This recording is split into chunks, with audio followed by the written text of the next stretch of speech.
നമസ്കാരം, ഞാൻ ഡോക്ടർ ഭാഗ്യ, Q1B health കെയറിലെ Ayurveda ഡോക്ടറാണ്.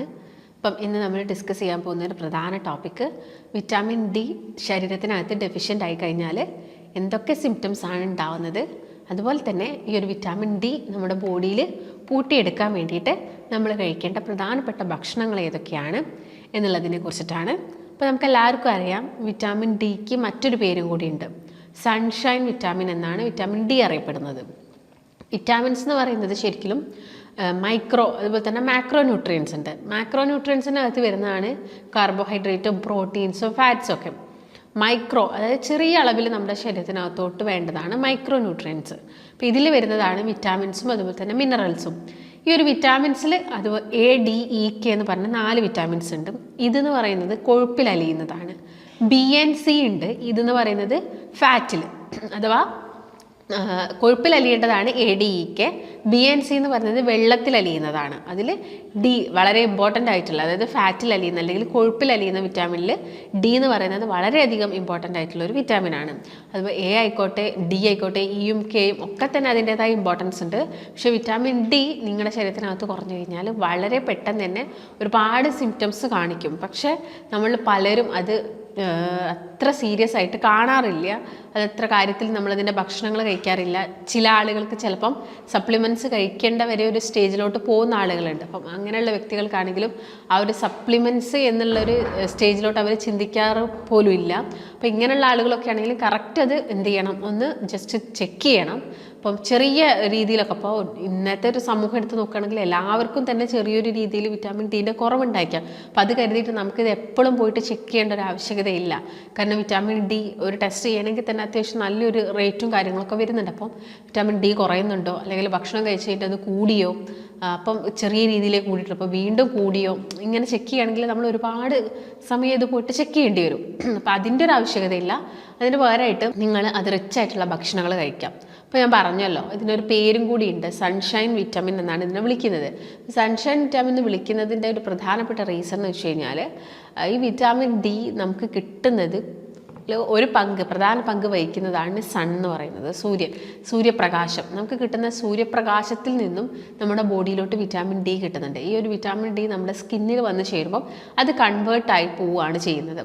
അപ്പം നിങ്ങൾ സൂര്യപ്രകാശം എന്ന് പറയുമ്പോൾ നമ്മൾ പലരും ചെയ്യുന്നൊരു മിസ്റ്റേക്സ് ഉണ്ട്. രാവിലെ എണീറ്റ് നടന്നാൽ മതി. അപ്പം 2 ഗുണങ്ങൾ. ഒന്ന്, നമുക്ക് നടത്തവും ആവുന്നുണ്ട്, അതുപോലെ തന്നെ നല്ല രീതിയിൽ വിറ്റാമിൻ ഡി കൂടുമെന്ന് പറയും. അപ്പോൾ രാവിലെ എന്ന് പറയുമ്പോൾ ഈ ഒരു 6, 7, 8 o'clock ആ ഒരു സമയത്ത്, അല്ലെങ്കിൽ ഒരു 9 മണി എന്നൊക്കെ പറയുമ്പോൾ ആ സമയത്തുള്ളത് ഒരു ഇളം വെയിലാണ്. അപ്പം ആ ഒരു ഇളം വെയിൽ കൊള്ളുന്നത് കൊണ്ട് അത്രത്തോളം വലിയ ഗുണങ്ങളില്ല. ശരിക്കും പറയുകയാണെങ്കിൽ ഈ ഒരു വിറ്റാമിൻ ഡി നമ്മുടെ ബോഡിയിലേക്ക് കൂടുതലായിട്ട് കിട്ടുന്നത് ഒരു 10 മണിക്കും അതുപോലെ തന്നെ ഉച്ചയ്ക്ക് ഒരു 2 മണിക്കും ഈ ഒരു സമയത്തിൻ്റെ ഇടയിലായിട്ടുള്ള വെയിൽ നിങ്ങൾ കൊള്ളുന്നുണ്ടെങ്കിലാണ് നമ്മുടെ ബോഡിയിലേക്ക് നല്ല രീതിയിൽ വിറ്റാമിൻ ഡി കിട്ടുന്നത്. അപ്പം ബോഡിയിൽ വിറ്റാമിൻ ഡി കിട്ടണം എന്ന് കരുതിയിട്ട് നമ്മൾ നല്ല പൊള്ളുന്ന വെയിലിൽ പോയിട്ട് കംപ്ലീറ്റ് ആയിട്ട് നിൽക്കേണ്ട ഒരു ആവശ്യകതയില്ല.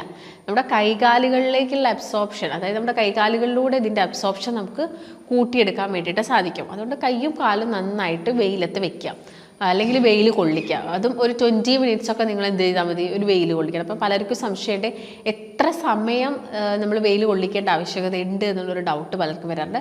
അപ്പം അരമണിക്കൂർ മുതൽ ആണ് നമ്മൾ പറയുന്നത്. അപ്പം മാക്സിമം നമുക്ക് എത്രത്തോളം വെയിലത്തിരിക്കുക, അല്ലെങ്കിൽ കൈകാലുകൾക്ക് വെയിൽ കൊള്ളുക എന്ന് പറയുമ്പോൾ നമുക്ക് അരമണിക്കൂറൊക്കെ പറ്റുള്ളൂ.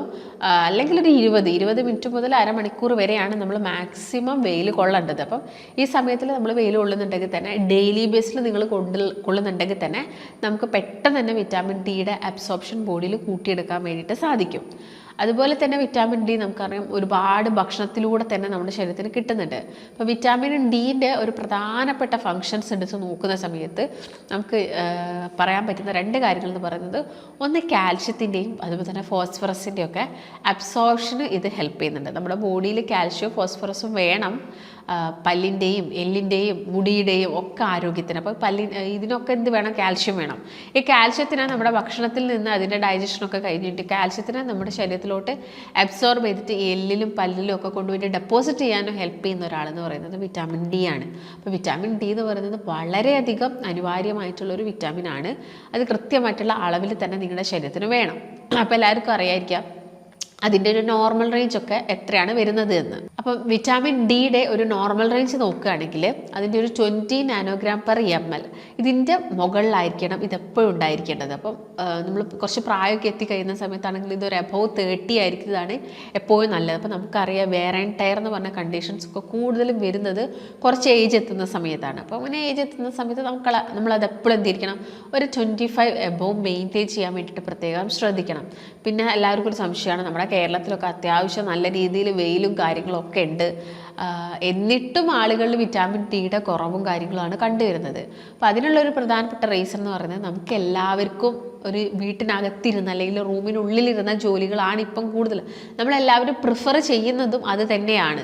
കാരണം നമുക്ക് എല്ലാവർക്കും ഈ പുറത്ത് വെയിലത്തിറങ്ങി പണിയെടുക്കുക എന്ന് പറയുമ്പം അപ്പം എല്ലാവർക്കും മോഡ് ഓഫ് വർക്ക് എന്ന് പറയുന്നത് അങ്ങനെയല്ലല്ലോ. ചിലപ്പോൾ നമുക്ക് എല്ലാവർക്കും ഓഫീസിനുള്ളിലായിരിക്കണം, ചിലപ്പോൾ നമ്മുടെ ജോലിയുടെ ഭാഗമായിട്ട് നമ്മൾ പുറത്തിറങ്ങുന്നുണ്ടായിരിക്കാം. പക്ഷെ പുറത്തിറങ്ങുന്നുണ്ടെങ്കിൽ നമ്മൾ അത്രത്തോളം വെയിൽ കൊള്ളാതിരിക്കാനാണ് പലരും ശ്രമിക്കുന്നത്. ഇപ്പം പെൺകുട്ടികൾ അല്ലെങ്കിൽ സ്ത്രീകളൊക്കെ എടുത്ത് നോക്കുകയാണെങ്കിൽ കുറച്ചും കൂടി അവർ ഈ ഒരു ബ്യൂട്ടി കോൺഷ്യസ് ആയതുകൊണ്ട് തന്നെ ഈ സൺസ്ക്രീനും കാര്യങ്ങളൊക്കെ അപ്ലൈ ചെയ്യുന്നത് അവർക്ക് ആ വെയിലിൽ നിന്നൊരു പ്രൊട്ടക്ഷൻ കിട്ടാൻ വേണ്ടിയിട്ടാണ്.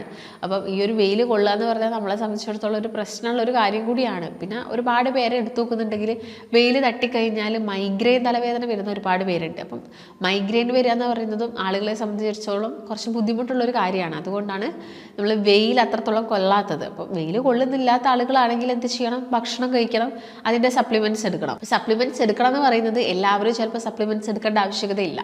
ഭക്ഷണം മാക്സിമം കഴിച്ചിട്ട് അതിലൂടെ അബ്സോർപ്ഷൻ കിട്ടുന്നില്ലെങ്കിൽ മാത്രം എടുത്താൽ മതി എന്ത് സപ്ലിമെൻ്റ് എന്ന് പറയുന്നത്. അപ്പം ഭക്ഷണം മാക്സിമം കഴിക്കുക. അപ്പോൾ വിറ്റാമിൻ ഡി റിച്ച് ആയിട്ടുള്ള ഫുഡുകൾ എന്ന് പറയുമ്പം നമുക്ക് കൂടുതലായിട്ടും നോൺ വെജ് അല്ലെങ്കിൽ മാംസം, മത്സ്യം കൂടുതലായിട്ട് അതിൽ തന്നെയാണ് വിറ്റാമിൻ ഡി ഉള്ളത്. അതുകൊണ്ട് തന്നെ വെജിറ്റേറിയൻസിൽ നമുക്ക് കാണാൻ പറ്റുന്ന ഒരു ഡെഫിഷ്യൻസിയും വിറ്റാമിൻ ഡി ആണ്. അവർ കൂടുതലായിട്ട് നമ്മൾ വിറ്റാമിൻ ഡി ഡെഫിഷ്യൻസി കാണാറുണ്ട്. അപ്പോൾ നോൺ വെജിറ്റേറിയൻസ് ഒക്കെ ആണെങ്കിലും മുട്ട, മത്സ്യം, എല്ലാത്തരം മത്സ്യങ്ങൾ കഴിക്കുക. മാംസമാണെങ്കിലും ഇപ്പോൾ ചിക്കൻ, മട്ടൻ, ബീഫ് എല്ലാം കഴിക്കുന്നുണ്ടെങ്കിൽ നമുക്ക് വിറ്റാമിൻ ഡി നമ്മുടെ ശരീരത്തിനകത്തോട്ട് അത്യാവശ്യം നല്ല രീതിയിൽ തന്നെ ആഗിരണം ചെയ്യപ്പെടാൻ സാധിക്കുന്നതാണ്, അത് കഴിക്കുന്നുണ്ടെങ്കിൽ നിങ്ങൾ. അപ്പോൾ അതും ചെറിയൊരളവിൽ, അതാദ്യം എല്ലാം നമുക്ക് വിറ്റാമിൻ ഡി പെട്ടെന്ന് കൂട്ടണം എന്ന് കരുതിയിട്ട് അമിതമായിട്ടുള്ള അളവിലൊന്നും കഴിക്കേണ്ട. അപ്പോൾ ഏതൊരു മീറ്റ് അമിതമായിട്ട് എടുത്തു കഴിഞ്ഞാൽ നമുക്കറിയാം ഒരുപാട് പ്രശ്നങ്ങൾ ഉണ്ടായിരിക്കാം. അതിപ്പോൾ യൂറിക് ആസിഡ്, ഫാറ്റ് ലിവർ പോലുള്ള ബുദ്ധിമുട്ടുകൾ ഉണ്ടാക്കും. അതുകൊണ്ട് കൃത്യമായിട്ടുള്ള അളവിൽ മാത്രം നിങ്ങൾ കൂട്ടിയെടുക്കാൻ വേണ്ടിയിട്ട് ശ്രദ്ധിക്കാം. അപ്പോൾ വിറ്റാമിൻ ഡി കുറഞ്ഞു കഴിഞ്ഞാൽ എന്തൊക്കെ സിംറ്റംസ് ആണ്? അപ്പോൾ ആദ്യം തന്നെ പറയുകയാണെങ്കിൽ നമ്മുടെ എല്ലിനും അതുപോലെ തന്നെ പല്ലിൻ്റെയൊക്കെ ആ ഒരു സ്ട്രെങ്ത്ത് നഷ്ടപ്പെടും. പെട്ടെന്ന് എല്ല് പൊട്ടിപ്പോവുക, അല്ലെങ്കിൽ എല്ലുകൾക്ക് പെട്ടെന്ന് വേദനകൾ വരിക, പെട്ടെന്ന് കടച്ചിൽ വരിക, അതുപോലെ തന്നെ മസിൽസിൽ പെട്ടെന്ന് ക്രാംസ് വരിക, പെട്ടെന്ന് കോച്ചി പിടിക്കുക, ഇതൊക്കെ വിറ്റാമിൻ ഡി കുറയുന്ന സമയത്ത് കാണിക്കുന്നതാണ്. അതുപോലെ തന്നെ നിങ്ങളുടെ ബോഡിയിൽ എന്തെങ്കിലും ഇൻഫെക്ഷൻസ് ഒക്കെ ഇങ്ങനെ വന്നുകൊണ്ടേയിരിക്കുക. ഒരു ഇൻഫെക്ഷൻ മാറിക്കഴിഞ്ഞ് കഴിയുമ്പോൾ അടുത്ത ഇൻഫെക്ഷൻസ് വന്നുകൊണ്ടിരിക്കുക. അതുപോലെ തന്നെ ഒരു മുറിവ് പറ്റിക്കഴിഞ്ഞാൽ ആ മുറിവ് ഉണങ്ങാൻ ഒരുപാട് സമയമെടുക്കുക. അമിതമായിട്ടുള്ള മുടി കൊഴിച്ചിൽ, ഇതെല്ലാം തന്നെ വിറ്റാമിൻ ഡി കുറയുന്ന സമയത്ത് നമ്മുടെ ബോഡിയിൽ കാണിക്കുന്നതാണ്. അപ്പോൾ മുടി കൊഴിച്ചിലൊക്കെ വന്നു കഴിഞ്ഞാൽ പലരും ചെയ്യുന്നതാണ് ഫെറിറ്റിൻ, വിറ്റാമിൻ ഡി ടെസ്റ്റുകളൊക്കെ. അപ്പം ഇത് കുറഞ്ഞു കഴിഞ്ഞാൽ നിങ്ങൾ എന്ത് ചെയ്യണം? ചിലപ്പോൾ നിങ്ങൾക്ക് ഡോക്ടേഴ്സ് സപ്ലിമെൻറ്റ്സ് ഒക്കെ തരുന്നുണ്ടായിരിക്കും.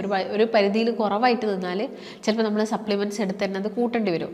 അല്ലാത്ത പക്ഷേ ഇപ്പോൾ നോർമലി നമുക്ക് ഈ സിംറ്റംസ് ഒക്കെ വരുന്നുണ്ടെങ്കിൽ നമുക്ക് ചിന്തിക്കാവുന്നതേ ഉള്ളൂ വിറ്റാമിൻ ഡി കുറവായിരിക്കാം ബോഡിയിൽ. അപ്പോൾ നമ്മൾ എന്തിരിക്കണം, അത് റിച്ച് ആയിട്ടുള്ള ഞാൻ നേരത്തെ പറഞ്ഞ ഭക്ഷണങ്ങൾ, പാലുൽപ്പന്നങ്ങൾ കഴിക്കുക, നട്ട്സുകൾ കഴിക്കുക, ബദാം, കാഷ്യൂ നട്ട്, എല്ലാവിധ നട്ട്സുകളും നിങ്ങളുടെ ശരീരത്തിലെടുക്കുക. എള്ളുകൾ കൂടുതലായിട്ട് നന്നായിട്ട് കഴിക്കാൻ വേണ്ടിയിട്ട് പ്രത്യേകം ശ്രദ്ധിക്കുക. വെള്ളക്കടല കിട്ടുന്നുണ്ടെങ്കിൽ അത് കഴിക്കുക. നമുക്ക് കൂൺ കിട്ടുന്ന, ഇപ്പം അത് ഓൾറെഡി നമുക്ക് സ്റ്റോർ ചെയ്തിട്ട് കിട്ടുന്നുണ്ട് കൂണുകളൊക്കെ. അപ്പോൾ കൂണൊക്കെ കിട്ടുന്നത്, അഥവാ മഷ്റൂം കിട്ടുന്നുണ്ടെങ്കിൽ അത് നിങ്ങളുടെ ഭക്ഷണത്തിനകത്ത് മാക്സിമം ഉൾപ്പെടുത്തുക. നമുക്കറിയാം വിറ്റാമിൻ ഡി കുറഞ്ഞു കഴിഞ്ഞാൽ ഡിപ്രഷൻ പോലെയുള്ള പ്രശ്നങ്ങൾ വരെ, നമുക്ക് മൈൻഡ് വരെ നമുക്ക് പിടിച്ചാൽ കിട്ടാത്തൊരു സ്റ്റേജിലോട്ട് പോകും. അതുപോലെ നമ്മൾ അറിയാതെയാണ് നടക്കുന്നത്. അതൊക്കെ ഈ ഒരു വിറ്റാമിൻ ഡി കുറയുന്നതുകൊണ്ടാണ്. അപ്പോൾ നിങ്ങൾക്ക് ഇങ്ങനത്തുള്ള നല്ല ബുദ്ധിമുട്ടുകളൊക്കെ വന്നിട്ടുണ്ടെങ്കിൽ ഒന്ന് ഭക്ഷണമൊക്കെ കഴിച്ച് നോക്കുക. എന്നിട്ടും ശരിയാവുന്നില്ലെങ്കിൽ ഒന്ന് ജസ്റ്റ് ടെസ്റ്റ് ചെയ്ത് നോക്കുക. ടെസ്റ്റ് ചെയ്ത് നോക്കിയിട്ട് അതിലെന്തെങ്കിലും വേരിയേഷൻ ഉണ്ടെങ്കിൽ ഒരു ഡോക്ടറെ കാണിക്കുക. അതിന് വേണ്ടിയിട്ടുള്ള കാര്യങ്ങളൊക്കെ അവർ പറഞ്ഞു തരുന്നതായിരിക്കും. അത് കൃത്യമായിട്ട് ഫോളോ ചെയ്യുകയാണെങ്കിൽ നമുക്ക് വളരെ ഈസി ആയിട്ട് തന്നെ വിറ്റാമിൻ ഡി കൂട്ടിയെടുക്കാൻ സാധിക്കുന്നതാണ്. അപ്പോൾ നിങ്ങൾ മാക്സിമം എല്ലാവരും ഞാൻ ഈ പറഞ്ഞ സിംറ്റംസും കാര്യങ്ങളൊക്കെ നിങ്ങൾക്ക് ഉണ്ടോയെന്ന് നോക്കുക. അപ്പോൾ നിങ്ങൾക്ക് ഇതുപോലുള്ള ബുദ്ധിമുട്ടുകളൊക്കെ ഉണ്ടെങ്കിൽ കൺസൾട്ടേഷൻ അത്യാവശ്യമായിട്ടുണ്ടെങ്കിൽ താഴെ കാണുന്ന നമ്പറിൽ കോൺടാക്റ്റ് ചെയ്യാം. മറ്റൊരു നല്ല ഹെൽത്ത് ടോപ്പിക്കുമായിട്ട് വീണ്ടും കാണാം. നന്ദി.